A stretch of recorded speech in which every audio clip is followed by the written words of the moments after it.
কোরবানির ঈদকে সামনে রেখে ব্যস্ত সময় পার করছেন সাতক্ষীরার খামারিরা।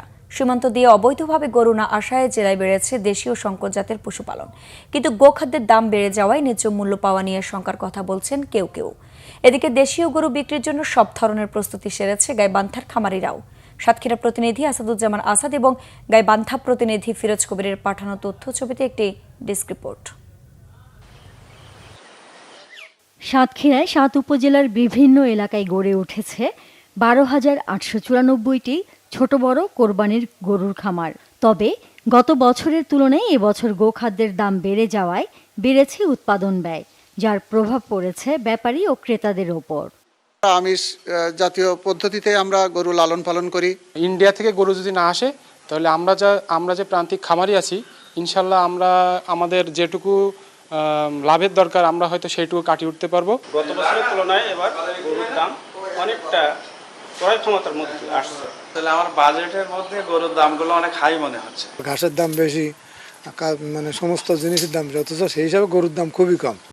জেলায় চাহিদার তুলনায় পর্যাপ্ত কোরবানির পশু মজুদ রয়েছে, জানায় প্রাণী সম্পদ অফিস।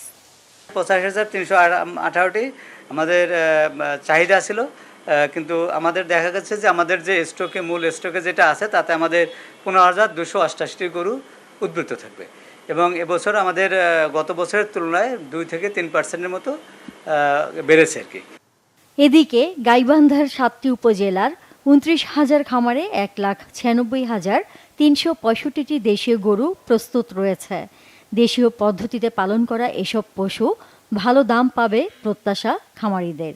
যে ক্রেতায় যে অনুযায়ী বাজেট করবে সেই অনুযায়ী এখানে নিতে পারবে। ফার্মে বহুত গরু আছে, এই জন্য গরু মানে হাটের চাইতে ফার্মে ভালো। আমরা যারা ফার্মার আছি তারা হয়তো দেখা যায় 100 গরু পালি, সেই ক্ষেত্রে হয়তো রেশিওটা কমে আসে খরচের, কিন্তু যারা একটা দুটা পালে তাদের রেশিওটা ধরো বেশি পড়ে যায়, এই জন্য গরুর দামটা একটু বেশি হচ্ছে।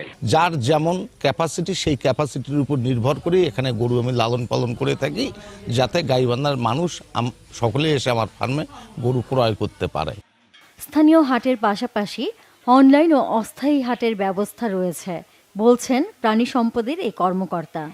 প্রস্তুতকৃত গরু, ছাগল, ভেড়া আছে 1,96,365 এবং আমাদের জেলার চাহিদা হলো 1,26,307 এবং উদ্বৃত্ত আছে 69,975। খামার ও হাটে হাটে গিয়ে দাম যাচাই করছেন ক্রেতারা। উভয় পক্ষই সঠিক দামে পশু কেনাবেচা করতে পারবে এমন প্রত্যাশা ক্রেতা ও বিক্রেতাদের।